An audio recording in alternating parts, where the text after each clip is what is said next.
ഇന്ന് നമ്മുടെ ഈ മൊത്തം ലോകവും ഒരൊറ്റൊരു കാര്യത്തിന് വേണ്ടി ഫൈറ്റ് ചെയ്തുകൊണ്ടിരിക്കുകയാണ്. അത് മറ്റൊന്നുമല്ല, സുഗമമായ സമുദ്രപാത സ്ഥാപിച്ചെടുക്കുക എന്ന് പറയാം. ഞാൻ ഈ പറഞ്ഞ സ്റ്റേറ്റ്മെൻറ്റ് ഇതൊരു സ്റ്റേറ്റ്മെൻ്റ് ആയിട്ട് കേൾക്കുമ്പോൾ നിങ്ങൾക്ക് തോന്നുന്ന ഏറ്റവും പ്രധാനപ്പെട്ട സംശയമാണ്, ഇത് മൊത്തം ലോകത്തിൻ്റെ പ്രശ്നമാണോ എന്ന്. പക്ഷേ അങ്ങനൊരു പ്രശ്നമാക്കി മാറ്റുവാനാണ് ഇന്ന് ലോകത്തിലെ ചുരുക്കം ചില രാജ്യങ്ങൾ ശ്രമിച്ചുകൊണ്ടിരിക്കുന്നത്. അതുകൊണ്ട് തന്നെയാണ് ഇന്ന് റെഡ് സീൽ സംഭവിച്ചുകൊണ്ടിരിക്കുന്ന പ്രശ്നങ്ങൾ ലോകത്തിൻ്റെ മുഴുവൻ പ്രശ്നങ്ങളായി മാറിക്കൊണ്ടിരിക്കുന്നത്. നമുക്ക് ഈ ഒരു വീഡിയോയിൽ ഏറ്റവും പുതിയതായിട്ട് നമ്മുടെ ഇന്ത്യ മഹാരാജ്യത്തിന് പോലും പ്രശ്നമായി മാറുമെന്ന് പറഞ്ഞുകൊണ്ട് വരുന്ന വാർത്തകൾക്ക് പിറകിലെ യാഥാർത്ഥ്യം എന്താണെന്നും റെഡ് സീൽ സംഭവിച്ചുകൊണ്ടിരിക്കുന്ന ജിയോ പൊളിറ്റിക്കൽ ചേഞ്ചസ് എന്തെല്ലാമാണെന്നും ഇന്ന് ചൈന ഇറാൻ ഒരു അവസാന താക്കീത് നൽകിയെന്ന് പറയുന്ന വാർത്തകൾ പുറത്തു വരുന്നുണ്ട്. ഇതിന് പിറകിലെ യാഥാർത്ഥ്യം എന്താണെന്നും ഹൂതി വിമതർ ഇന്ന് സംഘടിപ്പിക്കുന്ന ചില പ്രശ്നങ്ങൾ അതെങ്ങനെയാണ് ജിയോ പൊളിറ്റിക്സിൽ കാര്യമായ മാറ്റങ്ങൾ സംഭവിച്ചുകൊണ്ടിരിക്കുന്നു പറയുന്ന കാര്യത്തെപ്പറ്റിയും വിശദമായി മനസ്സിലാക്കാം. തീർച്ചയായിട്ടും വീഡിയോ സ്കിപ്പ് ചെയ്യാതെ മുഴുവനായി കാണാൻ ശ്രമിക്കുക. വളരെയധികം ഇൻഫോർമേറ്റീവ് ഉള്ള വീഡിയോ ആണ്. The US said these attacks are against the Iran-backed militia's imminent threats to merchant vessels. Then the US started supporting Israel in its war against Hamas. That has opened new fronts in West Asia.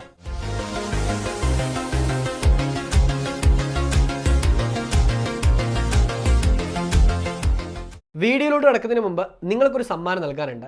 നമ്മുടെ ഇന്ത്യയുടെ ഇപ്പോഴത്തെ വിദേശകാര്യ വകുപ്പ് മന്ത്രിയായ S Jaishankar അവരുടെ ഏറ്റവും പുതിയ പുസ്തകമാണ് വൈ ഭാരത് മാറ്റർ എന്ന് പറയുന്നത്.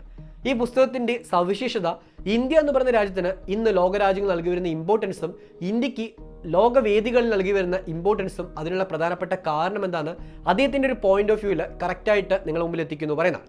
ഈ പുസ്തകം കറൻ്റ്ലി ഒരു ബെസ്റ്റ് സെല്ലർ ബുക്കായിട്ട് നിലനിൽക്കുന്ന ഒരു കാര്യമാണ്. അതിൻ്റെ മലയാളം വേർഷൻ നിങ്ങൾക്കിനി കേട്ടുകൊണ്ട് ആസ്വദിക്കാം ഇന്ത്യയിലെ നമ്പർ 1 ഓഡിയോ ബുക്ക് പ്ലാറ്റ്ഫോമായ കുക്കു FM-ലൂടെ. ഈ ഒരു ആപ്പിൽ ഈ ഒരു പുസ്തകം മാത്രമല്ലാതെ നിങ്ങൾക്ക് ഏറ്റവും പ്രയോജനകരമായ പല പുസ്തകങ്ങളും കേൾക്കാൻ സാധിക്കും. MT വാസുദേവൻ നായരുടെ പല അപൂർവമായ കൃതികളും സെലിബ്രിറ്റി വോയിസ് ഓവറുകൾ കേൾക്കാൻ സാധിക്കും. KPSC ലളിതയുടെയും നെടുമുടി വേണുവിൻ്റെ ഒക്കെ ശബ്ദത്തിൽ നിങ്ങൾക്ക് ഒരു പുസ്തകം ആസ്വദിക്കാം. ഇത് മാത്രമല്ലാതെ മലയാളത്തിലും ഹിന്ദിയിലും തമിഴിലുമായിട്ട് നിരവധി പുസ്തകങ്ങൾ കേൾക്കാൻ സാധിക്കും.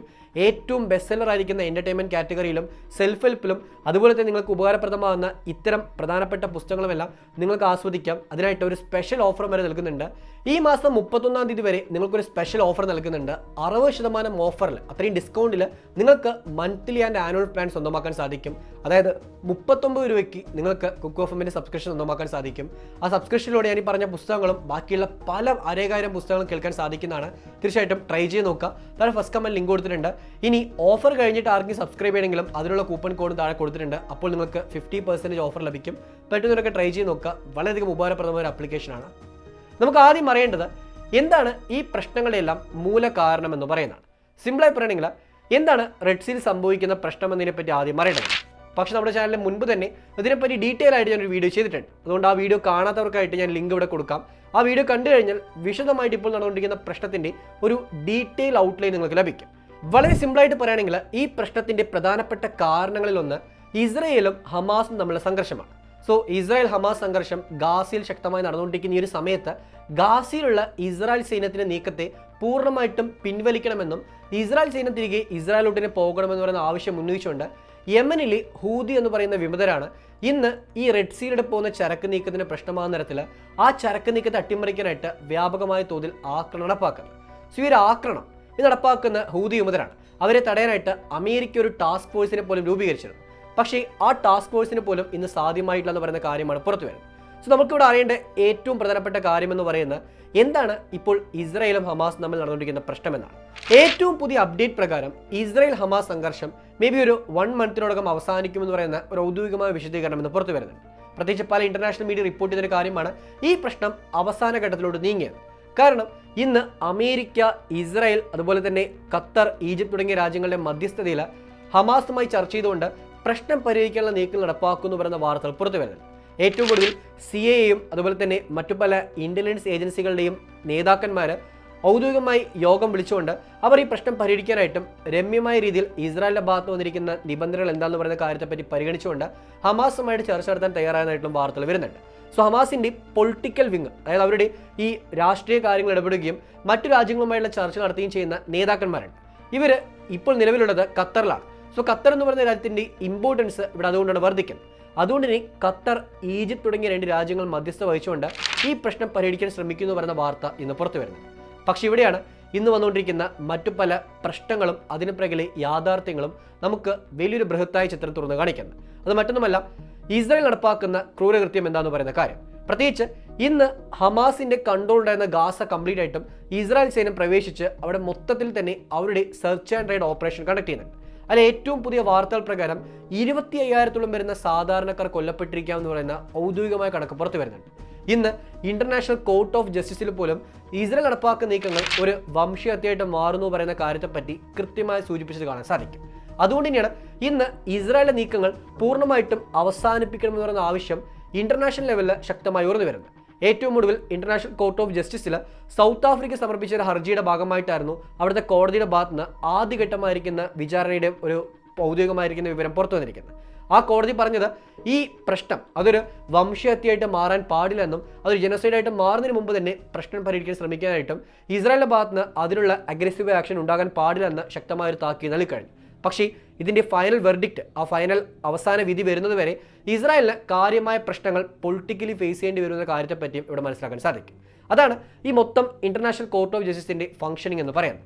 ഇപ്പോൾ ഈ ഇന്റർനാഷണൽ കോർട്ടിൽ ഏതെങ്കിലും ഒരു രാജ്യത്തിനെതിരെ ഇത്തരം വംശഹത്യ പോലത്തെ ഗുരുതരമായ ഒരു വിധി വരികയാണെങ്കിൽ ആ രാജ്യവുമായിട്ട് കച്ചവടത്തിൽ ഏർപ്പെടാനായിട്ട് മറ്റു രാജ്യങ്ങൾ വിസമ്മതിച്ചേക്കാം. അതുകൊണ്ട് തന്നെ അത് ഇന്റർനാഷണലി വലിയ സാമ്പത്തികമായ പ്രശ്നമായിട്ടും ഈ കുറ്റം ആരോപിക്കപ്പെട്ടിരിക്കുന്ന രാജ്യത്തിന് മേലെ വന്നേക്കാം. അതുകൊണ്ട് തന്നെ ഇസ്രായേലി പ്രശ്നം പരിഹരിക്കാനായിട്ട് കാര്യമായ ശ്രമം നടപ്പാക്കുന്നുണ്ട്. ഇന്ന് സൗത്ത് ആഫ്രിക്കയുമായിട്ട് ചർച്ച ചെയ്ത് പോലും പ്രശ്നപരിഹാരത്തിനായിട്ട് ശ്രമിക്കുന്നതായിട്ട് വാർത്തകൾ വരുന്നുണ്ട്. സൗത്ത് ആഫ്രിക്ക ഇവിടെ ഒരു ആഫ്രിക്കൻ രാജ്യങ്ങളുടെ പവർ എന്താണ്, അതായത് ഈ മൊത്തം വേൾഡിൻ്റെ സൗത്ത് ഭാഗം, ആ ഭാഗത്തുള്ള രാജ്യങ്ങൾക്ക് കാര്യമായ പരിഗണന ഇല്ല എന്ന് പറഞ്ഞുകൊണ്ട് ഒരു കാലഘട്ടത്തിൽ ലോക രാജ്യങ്ങൾ വീക്ഷിച്ചിരുന്നു. പക്ഷെ അതിനൊന്ന് പ്രസക്തിയില്ല എന്ന് പറയുന്ന കാര്യത്തെ കാണിച്ചു തരാനായിട്ട് സൗത്ത് ആഫ്രിക്ക ശ്രമിക്കുന്നുണ്ട്. കാരണം ഈ ഗ്ലോബൽ സൗത്ത് എന്ന് പറയുന്ന രാജ്യങ്ങളുടെ നേതൃത്വത്തിലാണ് സൗത്ത് ആഫ്രിക്ക ഇസ്രായേലിനെതിരെ നീക്കം നടപ്പാക്കിയത്.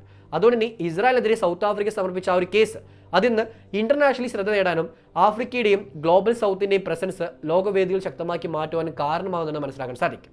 ഇങ്ങനെ ഈ മൊത്തം പ്രശ്നത്തിൻ്റെ, ഇപ്പോൾ സംഭവിച്ചിരിക്കുന്ന പ്രശ്നത്തിൻ്റെ ഒരു ബേസിക് ഔട്ട്ലൈനായിട്ട് ഗാസയിലെ ഈ ഒരു മൊത്തം ഇസ്രായേൽ ഹമാസ് സംഘർഷം മാറിക്കൊണ്ടിരിക്കുന്നതിന് കാണാൻ സാധിക്കും. ആ പ്രശ്നം പരിഹരിക്കാനായിട്ട് മറ്റു പല രാജ്യങ്ങൾ ഇടപെടുമ്പോഴാണ് ഈ പ്രശ്നം രൂക്ഷമാക്കി മാറ്റുവാനായിട്ട് മറ്റു പല സംഘടനകൾ ശ്രമിക്കുന്നതായിട്ട് അറിയാൻ സാധിക്കുന്നത്. അതിൽ തന്നെ ഏറ്റവും പ്രധാനപ്പെട്ട ഇറാൻ സപ്പോർട്ട് ചെയ്യുന്ന സംഘടനയാണ് ഹൂതി യുമതർ എന്ന് പറയുന്നത്. സോ യമനിലെ ഹൂതി യുമതർ ഇവരാണെന്ന് പ്രശ്നം മോശമാക്കി മാറ്റുന്നു പറയുന്ന കാര്യത്തെപ്പറ്റി മനസ്സിലാക്കാൻ സാധിക്കും. പക്ഷേ ഇവിടെ ഇതിൻ്റെ മൊത്തം പിക്ചർ കുറച്ചും കൂടി ഓരോന്നായിട്ട് എടുത്തെടുത്ത് പരിശോധിക്കുകയാണെങ്കിൽ അവിടെ മനസ്സിലാക്കാൻ പറ്റുന്ന കാര്യം ഈ പ്രശ്നം അതേപടി തുറന്നുകൊണ്ടേയിരിക്കണമെന്ന ആവശ്യം അമേരിക്കയ്ക്കും ബാക്കിയുള്ള പല പ്രധാനപ്പെട്ട രാജ്യങ്ങൾക്കും അത്യാവശ്യമായിട്ട് മാറുന്നുണ്ടെന്ന് പറയുന്നത്. കുറച്ചും കൂടി സിമ്പിളായി പറയുകയാണെങ്കിൽ റെഡ് സീ എന്ന് പറയുന്ന ആ ഒരു മേഖല, ഈ ചെങ്കടലിൽ ഇന്ന് സംഭവിക്കുന്ന പ്രശ്നം, ആ പ്രശ്നത്തിൻ്റെ ഏറ്റവും പുതിയ ഏറ്റവും ലേറ്റസ്റ്റ് ആയിട്ട് വന്നിരിക്കുന്ന വാർത്തകൾ എടുത്ത് പരിശോധിക്കുകയാണെങ്കിൽ അവിടെ രണ്ട് പ്രധാനപ്പെട്ട കാര്യം പറയാൻ സാധിക്കും. ഒന്നാമത്തേത് ഹൂതി യുമതർ ഒരു UK ബേസ്ഡ് ആയിരിക്കുന്ന മെർച്ചന്റ് ഷിപ്പിനെ അറ്റാക്ക് ചെയ്തു പറയുന്ന വാർത്ത. ഈ ഷിപ്പിനെ ആക്രമിച്ചതും ആ ഷിപ്പിൽ നിന്ന് SOS മെസ്സേജ് വന്നതായിട്ടും അതിന് റെസ്പോണ്ട് ചെയ്തുകൊണ്ട് ഇന്ത്യൻ നേവിയുടെ INS വിശാഖപട്ടണം അങ്ങോട്ട് പോയതായിട്ടും ആ കപ്പലുണ്ടായിരുന്ന 22ഓളം വരുന്ന ഇന്ത്യക്കാർ ഉൾപ്പെടെയുള്ള ക്രൂവിനെ രക്ഷപ്പെടുത്തിയായിട്ടുള്ള വാർത്തകൾ വരുന്നുണ്ട്. സോ ഇന്ത്യൻ നേവിയുടെ പ്രസൻസും ഈ ഒരു പ്രശ്നത്തിലുള്ളതായിട്ട് കാണാൻ സാധിക്കും. കാരണം ഈ റെഡ് സീ എന്ന് പറയുന്ന ഇന്ത്യൻ മഹാസമുദ്രത്തിലോട്ടുള്ള ഒരു പ്രവേശന കവാടമാണ്. അതുകൊണ്ട് തന്നെ ഈ പ്രവേശന കവാടത്തിൽ പ്രശ്നം വരുമ്പോൾ അതിനെ മറികടക്കാനായിട്ട് ഇന്ത്യൻ നേവി ശ്രമിക്കുന്നുണ്ട്. കാരണം ഇതിനു മുമ്പ് ഇന്ത്യയിലോട്ട് വരുന്ന പല കപ്പലുകളും ഡിസംബർ മാസം അവസാനത്തോടു കൂടി ഇതേപോലെ മിസൈൽ ആക്രമണത്തിന് വിധേയമായെന്ന് പറയുന്ന വാർത്ത വന്നിരുന്നു. അതുകൊണ്ട് ഇന്ത്യൻ സൈന്യവും ഈ ഭാഗത്ത് ശക്തമായ രീതിയിൽ ഇന്ത്യയുടെ പ്രസൻസ് കാണിക്കുന്നുണ്ട്. സോ ആ ഒരു സമയത്താണ് ഈ UK ബേസ്ഡ് ആയിരിക്കുന്ന ഒരു കപ്പലിനെ ഹൂതി യുമതർ ആക്രമിച്ചു പറഞ്ഞ വാർത്ത വന്നത്. ഈ കപ്പലിലുണ്ടായിരുന്ന ആൾക്കാർ രക്ഷപ്പെടുത്തിയെങ്കിലും ഈ കപ്പലിനെ ആക്രമിച്ചു എന്ന് പറയുന്ന ആ ഒരു കാര്യം, ആ ഒരു പ്രീടെക്സ്റ്റ് മുന്നിൽ വെച്ചുകൊണ്ട് ഇന്ന് UKയും അമേരിക്കയും ഹൂതി യുമതരുടെ പ്രധാനപ്പെട്ട കേന്ദ്രങ്ങൾ ലക്ഷ്യം വെച്ചുകൊണ്ട് എയർ സ്ട്രൈക്ക് നടത്തുക എന്ന് പറയുന്ന കാര്യത്തെപ്പറ്റിയുള്ള വാർത്തകൾ വരുന്നുണ്ട്. ഓൾറെഡി ഹൂതിയുടെ കൺട്രോളിലിരിക്കുന്ന പല മേഖലയിലോട്ടും അമേരിക്കയും UKയും സംയുക്തമായി ചേർന്നുകൊണ്ട് ഒരു ടാസ്ക് ഫോഴ്സിനെ രൂപീകരിച്ചുകൊണ്ട് അറ്റാക്ക് നടത്തിയിരുന്നു. ഇന്ന് ആ അറ്റാക്ക് വീണ്ടും കൂടുതലാക്കി മാറ്റാനും യമനിലുള്ള ആ ഒരു പ്രശ്നം, ഹൂതി യുമതർക്കെതിരെയുള്ള പ്രശ്നം ശക്തമാക്കി മാറ്റുവാനും അമേരിക്ക ശ്രമിക്കുന്നുണ്ട്. ഇതാണ് അമേരിക്ക ഇവിടെ എടുത്തു വെച്ചിരിക്കുന്ന ഒരു നീക്കമെന്ന് പറയാൻ സാധിക്കും. ഞാൻ ആദ്യം സൂചിപ്പിച്ചൊരു കാര്യമായിരുന്നു ഈ പ്രശ്നം തുറന്നുകൊണ്ടേയിരിക്കണമെന്ന ആവശ്യം ഇന്ന് പല രാജ്യങ്ങൾക്കും ഉണ്ടെന്ന്. അതിൽ ഏറ്റവും പ്രധാനപ്പെട്ട രാജ്യമാണ് അമേരിക്ക. കാരണം അമേരിക്കയ്ക്ക് മിഡിൽ ഈസ്റ്റിൽ ഇപ്പോൾ ശക്തമായൊരു സാന്നിധ്യം നേടിയെടുക്കാനായിട്ടുള്ള ഒരു സുവർണ്ണ അവസരമായിട്ട് മാറിയിരിക്കുകയാണ് ഇസ്രായേൽ ഹമാസ് സംഘർഷവും പ്ലസ് റെഡ് സീയിൽ ഉണ്ടായിക്കൊണ്ടിരിക്കുന്ന ഇപ്പോഴത്തെ ഈ ഒരു കലുഷിതമായിരിക്കുന്ന അന്തരീക്ഷം. ഈ അന്തരീക്ഷത്തെ അമേരിക്ക അവർക്ക് അനുകൂലമായ രീതിയിൽ മാറ്റുവാനായിട്ട് കാര്യമായ ശ്രമങ്ങൾ നടപ്പാക്കുന്നുണ്ട്. അതിൽ ഏറ്റവും പ്രധാനപ്പെട്ട ഒരു കാര്യമാണ് പൊളിറ്റിക്കലി അമേരിക്കൻ പ്രസൻസ് ശക്തമാക്കി മാറ്റാനുള്ള ശ്രമങ്ങൾ. അതിൻ്റെ ഭാഗമായി തന്നെ ഈ പ്രശ്നം അമേരിക്ക സിമ്പിളായിട്ട് അവസാനിപ്പിക്കാൻ സാധിക്കും. കാരണം റെഡ് സീയിലോട്ടുള്ള ഹൂതി യുമതരെ കടന്നു വരുന്നതിനെ അവസാനിപ്പിക്കാനായിട്ട് അമേരിക്കയുടെ സൈനിക പവറിന് സാധിക്കും. പക്ഷെ അതിനായിട്ട് അമേരിക്ക ശ്രമിക്കുന്നില്ല. പകരം അമേരിക്കൻ എന്തെന്നെ ഹൂതിയുടെ കൺട്രോളിലിരിക്കുന്ന പല മേഖല ആക്രമിക്കാനായിട്ട് യമനിൻ്റെ അകത്തോട്ട് പ്രവേശിക്കുന്നുണ്ടെങ്കിലും ആ അറ്റാക്ക് ഒന്നും അത്രമാത്രം എഫക്റ്റീവായിട്ട് മാറുന്നില്ല. അമേരിക്കയ്ക്ക് ഈസി ആയിട്ട് തന്നെ ഹൂതി വിമതരെ കംപ്ലീറ്റ് ആയിട്ടും ഡിസ്ട്രോയ് ചെയ്യാൻ സാധിക്കും. പക്ഷെ അതിനായിട്ട് അമേരിക്ക ശ്രമിക്കുന്നുമില്ല. പകരം ഈ പ്രശ്നം രൂക്ഷമാക്കി മാറ്റുവാനായിട്ട് ശ്രമങ്ങളാണ് അമേരിക്ക മാറ്റുന്നത്. കാരണം ഏറ്റവും കൂടുതൽ ഹൂതിയുടെ സൈനിക കേന്ദ്രങ്ങൾ അറ്റാക്ക് ചെയ്യുന്നു പറഞ്ഞുകൊണ്ട് സാധാരണക്കാരെ ആക്രമിച്ചതായിട്ടും സാധാരണക്കാർ യമനിലെ ഹൂതി വിമതർക്ക് സപ്പോർട്ട് ചെയ്ത് രംഗത്ത് വരുന്നതായിട്ടും ഇന്ന് ഹൂതി വിമതർക്ക് ഇതൊരു മറ്റൊരു പിൻബലമായി മാറിക്കൊണ്ട് വീണ്ടും ബാക്കിയുള്ള കപ്പലുകളെയും ആക്രമിക്കാൻ ശ്രമിക്കുന്നതായിട്ടുള്ള കാര്യങ്ങൾ മനസ്സിലാക്കാൻ സാധിക്കും. അതുകൊണ്ട് തന്നെ ഒരു ഭാഗത്ത് ജനങ്ങളുടെ സപ്പോർട്ട് ഇന്ന് ഹൂതികൾക്ക് അനുകൂലമായി മാറുന്നു, മറുഭാഗത്താണെങ്കിൽ അമേരിക്ക ഈ പ്രശ്നം അവസാനിപ്പിക്കാതിരിക്കാനുള്ള ശ്രമങ്ങളാണ് നടത്തിക്കൊണ്ടിരിക്കുന്നത്. സോ മൊത്തത്തിൽ ഈ പ്രശ്നം നീണ്ടു പോകുന്നത് ഇന്ന് പല രാജ്യങ്ങൾക്ക് പ്രശ്നമായി മാറുന്നുണ്ട്. അവിടെയാണ് ഇറാന് താക്കീതുമായിട്ട് ഇറാൻ്റെ ഏറ്റവും പ്രധാനപ്പെട്ട ഒരു പാർട്ണറായി മാറിയിരിക്കുന്ന ചൈന രംഗത്ത് വന്നതും ഇന്ന് മൊത്തത്തിൽ ജിയോ പൊളിറ്റിക്സ് എങ്ങനെ മറിയുന്നു എന്ന കാര്യത്തെപ്പറ്റി സൂചിപ്പിക്കുന്നതുമായ ചില കാര്യങ്ങൾ മനസ്സിലാക്കാൻ സാധിക്കും. നമുക്കിനി അറിയേണ്ടത് എന്താണ് ചൈന ഇറാന് താക്കീത് നൽകിയെന്ന് പറയുന്ന കാര്യത്തെ പറ്റിയാണ്. ഇറാനും ചൈനയും തമ്മിലുള്ള ബന്ധത്തെപ്പറ്റി ഞാൻ കൂടുതലായിട്ട് പറയേണ്ടതില്ല. കാരണം ആ രണ്ട് രാജ്യങ്ങൾ തമ്മിലുള്ള ബന്ധം അത്രമാത്രം സ്ട്രോങ് ആയിട്ട് മാറുവാനുള്ള പ്രധാനപ്പെട്ട കാരണങ്ങളിലൊന്ന് ഇറാൻ എന്ന് പറയുന്ന രാജ്യത്തെ എത്രത്തോളം ഉപയോഗിക്കാൻ പറ്റുമോ അത്രമാത്രം ഉപയോഗിക്കാനായിട്ട് ചൈന ശ്രമിക്കുന്നതാണ്. കാരണം ഇറാൻ മിഡിൽ ഈസ്റ്റിൽ അത്രത്തോളം ഒരു പവർഫുൾ ആയിരിക്കുന്ന ഒരു പ്രോക്സി നെറ്റ്വർക്കുള്ള രാജ്യമായിട്ട് മാറിയിട്ടുണ്ട്. പ്രോക്സി നെറ്റ്വർക്ക് എന്ന് പറയുമ്പോൾ ഒരു രാജ്യത്തിന് മറ്റു പല രാജ്യങ്ങളിൽ പോലും പ്രസൻസ് ഉണ്ടാക്കാനുള്ള ഒരു സുവർണ്ണ അവസരമാണ്. സോ അത്തരമൊരു നെറ്റ്വർക്ക് ഏറ്റവും ശക്തമാക്കി മാറ്റിയ ലോകത്തിലൊരു വൺ ഓഫ് ദ കൺട്രിയാണ് ഇറാൻ എന്ന് പറയുന്നത്. സോ ഇറാൻ്റെ പ്രസൻസ് മിഡിൽ ഈസ്റ്റിലും ഇന്ന് ആഫ്രിക്കയിലും ശക്തമായി മാറുമ്പോൾ ഇറാൻ എന്ന് പറയുന്ന രാജ്യത്തിൻ്റെ ആ ഒരു പേര് അത് ഉപയോഗിച്ചുകൊണ്ട് തന്നെ പല നേട്ടങ്ങൾ സ്വന്തമാക്കാനായിട്ട് ചൈന ശ്രമിക്കുന്നുണ്ട്. പക്ഷേ ചൈനയ്ക്കും ഇന്നൊരു പരിധിവരെ ഏറ്റവും വലിയ പ്രശ്നമായി മാറിയിരിക്കുകയാണ് ഇറാൻ്റെ തന്നെ ഒരു ഇറാൻ സപ്പോർട്ട് ചെയ്യുന്ന ഹൂതി വിമതർ റെഡ് സീ നടപ്പാക്കുന്ന അറ്റാക്ക്.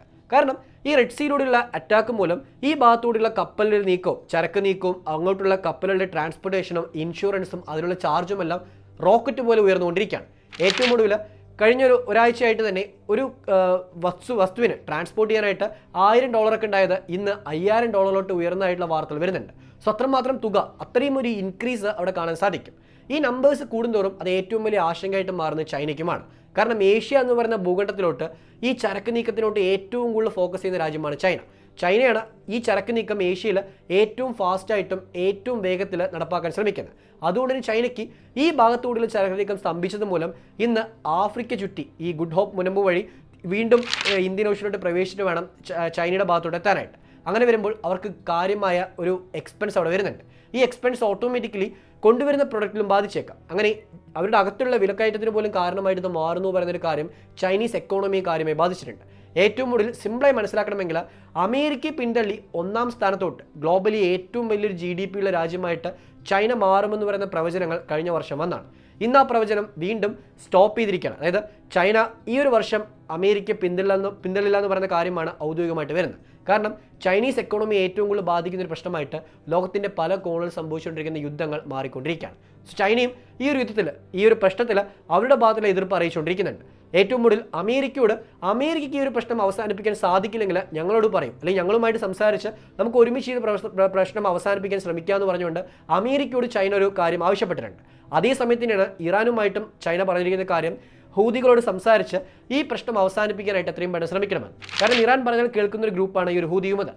അവരെ അനുനയിപ്പിച്ച് പ്രശ്നം പരിഹരിക്കാൻ ശ്രമിക്കണമെന്നൊരു ആവശ്യം ഇന്ന് ഇറാനോട് ചൈന ഉന്നയിച്ചിട്ടുണ്ട്. അതുകൊണ്ട് തന്നെ ഇറാനും ചൈനയും തമ്മിലുള്ള ബന്ധത്തിലും ഇതൊരു പ്രശ്നമായിട്ട് മാറിയേക്കാം. കാരണം ഇറാൻ ഒരു പരിധിവരെ ഹൂതികൾ നടക്കുന്ന ഈ അറ്റാക്കിലൂടെ ബെനിഫിറ്റ് വരുന്നുണ്ട്. പക്ഷേ അതേ സമയത്ത് അവർക്ക് ഏറ്റവും വലിയ പ്രശ്നമായിട്ട് മാറിയേക്കാം എന്നുള്ള ആവശ്യമായിട്ട് ഇത് മാറുന്നുണ്ട്. കാരണം ചൈന പോലത്തെ ഒരു പ്രധാനപ്പെട്ട പാർട്ട്ണർ ഇറാനുമായിട്ട് ഇടയുകയാണെങ്കിൽ അത് ഇറാൻ ഏറ്റവും വലിയ പ്രശ്നം തന്നെയാണ്. ഇറാൻ്റെ 90% കഴിഞ്ഞ വർഷത്തെ ഓയിൽ കയറ്റുമതിയും പോയിരിക്കുന്ന ചൈനയിലോട്ടാണ്. ചൈനയെ സംബന്ധിച്ചിടത്തോളം ഇറാൻ്റെ കയ്യിൽ നിന്ന് അവർ വാങ്ങിക്കുന്ന ഓയിൽ ജസ്റ്റ് അവരുടെ മൊത്തം ഇറക്കുമതിയുടെ 10% മാത്രമേ ഉള്ളൂ. പക്ഷേ ഇറാനാണെങ്കിൽ 90%. സോ ഒരുപക്ഷെ ചൈന ഇറാനുമായിട്ടുള്ള ആ കച്ചവട ബന്ധമൊക്കെ സ്റ്റോപ്പ് ചെയ്യുമെന്ന് പറഞ്ഞുള്ള ഭീഷണി മുഴക്കുകയാണെങ്കിൽ അത് ഇറാനെ ഏറ്റവും വലിയ വെല്ലുവിളിയാണ്. കാരണം അമേരിക്കയുടെ ഉപരോധം മറുഭാഗത്തുണ്ട്, ബാക്കിയുള്ള പല വെസ്റ്റേൺ കൺട്രീസും ഇറാനെ ഉപരോധിക്കുന്നുണ്ട്. ഇതിനിടയിൽ അവർക്ക് ഏറ്റവും വലിയൊരു ആശ്വാസമായിട്ട് മാറുന്നത് ചൈനയാണ്. ആ ചൈനയും അവരെ കൈയൊഴിഞ്ഞാൽ അത് അവർക്ക് ഏറ്റവും വലിയ പ്രശ്നമാണ്. അതെല്ലാം മുന്നിൽ കണ്ടു തന്നെയാണ് ഈ ഒരു പ്രശ്നത്തിൽ ഇറാനും കാര്യമായ ഒരു ഇടപെടൽ നടത്തിക്കൊണ്ട് ഹൂതി മുതൽ അറ്റാക്ക് അവസാനിപ്പിക്കാൻ ശ്രമിക്കുന്നത്. പക്ഷേ ഈ അറ്റാക്കും ഈ പ്രശ്നം അവസാനിക്കണമെങ്കിൽ തീർച്ചയായിട്ടും ഇതിൻ്റെ മൂലകാരണമായ ഇസ്രായേൽ ഹമാസ് സംഘർഷം അവസാനിപ്പിക്കേണ്ട അത്യാവശ്യമായ കാര്യമാണ്. അതിനായിട്ടും ലോകരാജ്യങ്ങൾ ഇടപെടുന്നുണ്ടോ ചോദിക്കുകയാണെങ്കിൽ ഇടപെടുന്നുണ്ടെന്ന് പറയുന്ന ബിംബം ഇന്ന് കൊണ്ടുവരുന്നുണ്ട്. പക്ഷേ ആ ഇടപെടൽ പൂർണ്ണമായി മാറുന്നില്ല എന്ന് പറയുന്നതാണ് ഏറ്റവും വലിയ യാഥാർത്ഥ്യം.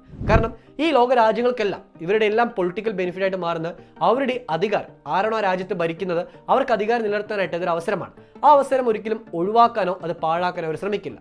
UK യിലാണെങ്കിൽ ഋഷി സുനക്കിന് അതൊരു അവസരമാണ്. അമേരിക്കയിലാണെങ്കിൽ ജോ ബൈഡൻ ഒരു അവസരമാണ്. ഇസ്രായേലിലാണെങ്കിൽ അവരുടെ ഏറ്റവും വലിയൊരു പൊളിറ്റിക്കൽ പ്രോബ്ലം നടന്നുകൊണ്ടിരിക്കുന്ന ഈ സമയത്തിൽ ബെഞ്ചമിൻ നെതന്യാഹുവിനും ഇതിനൊരു അനുകൂലമായ ഒരു കാര്യമാണ്. അതുകൊണ്ട് തന്നെ ഈ ലോക നേതാക്കന്മാർ അവർക്ക് അനുകൂലമായ രീതിയിൽ കാര്യങ്ങൾ മാറ്റിയെടുക്കാനായിട്ട് ഈ ഒരു സന്ദർഭം ഉപയോഗിച്ചുകൊണ്ടിരിക്കുന്നുണ്ട്. അതിൻ്റെ ഏറ്റവും വലിയ ഇരകളായിട്ട് മാറുന്ന സാധാരണക്കാര ജനങ്ങളാണ്. ഇന്ന് അധികാരത്തിനും പവറിനും വേണ്ടിയുള്ള പല രാജ്യങ്ങളിലെ സ്വാർത്ഥ താല്പര്യങ്ങൾക്കിടയിൽ സാധാരണക്കാർ ബലിയാടായിക്കൊണ്ടിരിക്കുമ്പോൾ അതിലെ ഏറ്റവും വലിയ പ്രശ്നമായിട്ട് മാറുന്ന അടുത്തൊരു തലമുറയ്ക്കാണ്. കാരണം അടുത്തൊരു തലമുറ ഈ ഒരു യുദ്ധത്തിൻ്റെ ഏറ്റവും വലിയ പ്രത്യാഘാതങ്ങൾ അനുഭവിച്ചുകൊണ്ടിരിക്കുന്നത്. ആ തലമുറയെങ്കിലും നല്ല രീതിയിൽ മാറാനായിട്ട് പരസ്പരം വെറുപ്പില്ലാതെ നല്ലൊരു അന്തരീക്ഷം ക്രിയേറ്റ് ചെയ്യാനായിട്ട് എല്ലാവർക്കും സാധ്യമാകട്ടെ. അതിന് നിങ്ങൾക്കും ശ്രമിക്കാം. നിങ്ങളുടെ ചുറ്റുപാടുമുള്ള ഒരു അന്തരീക്ഷം ശക്തമാക്കി മാറ്റുവാനും അത് നല്ലൊരു പ്ലസൻറ്റ്ഫുള്ളാക്കി മാറ്റാനും നിങ്ങൾക്ക് സാധിക്കും. അവിടെ ഈ വെറുപ്പെന്ന് പറയുന്ന കാര്യം പല രാഷ്ട്രീയക്കാരും പല നേതാക്കന്മാരും കൊണ്ടുവന്ന് ഇഞ്ചക്ട് ചെയ്യാൻ ശ്രമിച്ചേക്കാം. അത് മാറ്റിവെച്ചുകൊണ്ട് നമ്മുടെ ഒരു നല്ല രീതിയിൽ അന്തരീക്ഷം ക്രിയേറ്റ് ചെയ്യാൻ ശ്രമിച്ചാൽ അത് അടുത്തൊരു തലമുറ, നമ്മുടെയൊക്കെ അടുത്തൊരു തലമുറയ്ക്കും വലിയൊരു സുവർണ്ണമായ അവസരമായിട്ട് മാറിയേക്കാം. ഇത്രയും പറഞ്ഞുകൊണ്ട് ഈ ഒരു വീഡിയോ വൈൻഡപ്പ് ചെയ്യാണ്. ഞാൻ സൂചിപ്പിച്ച കുക്കു എഫ് എം ഇൻസ്റ്റാൾ ചെയ്യാനായിട്ടും നമ്മുടെ ഇന്ത്യൻ വിദേശകാര്യ വകുപ്പ് മന്ത്രിയുടെ ഏറ്റവും പുതിയ ബുക്ക് കേൾക്കാനായിട്ടും നിങ്ങൾക്ക് താഴെ ഫസ്റ്റ് കമന്റ് ലിങ്ക് കൊടുത്തിട്ടുണ്ട്. തീർച്ചയായും ട്രൈ ചെയ്ത് നോക്കുക. That's all. Thank you for this video. Jai Hind.